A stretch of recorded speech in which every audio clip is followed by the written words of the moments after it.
Now, I don't want to fool you here. Last month, for the first time since 1972,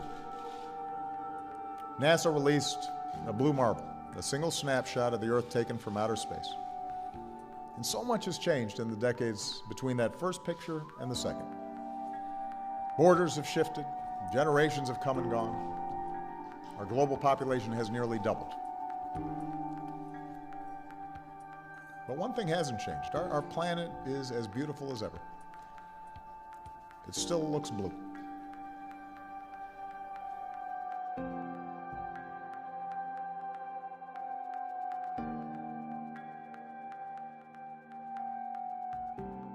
In 2002, Blue Marble 2.0, NASA's Rob Simmon made this. And it had wide appeal too. For example, it ended up as the default background on the iPhone. I didn't even know until I bought an iPhone and turned it on and kind of did a little happy dance. Simmon's job is... It's primarily taking data and making pictures out of it. That's what this is, a composite of data sets from several different instruments translated into a picture.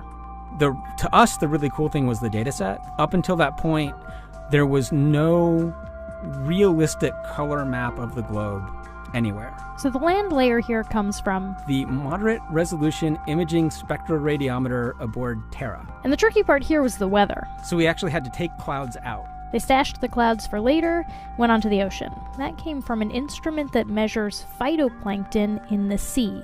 Where it was low, I colored it dark blue because they're low mostly in mid-oceans. And then where it was a little bit higher, it was like a little bit brighter green. Then add the clouds back in. There's a small problem with it because there's a very slight gap in between each orbit. So some of those are painted on. It is photoshopped, but it's has to be.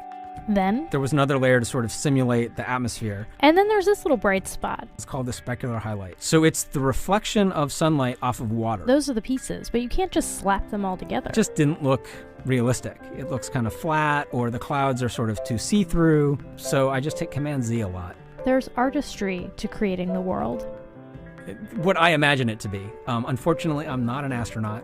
I've never been to space. But I've looked at these images over and over again, trying to sort of get the essence of it. It is photoshopped, but it's has to be. It is photoshopped, but it's has to be.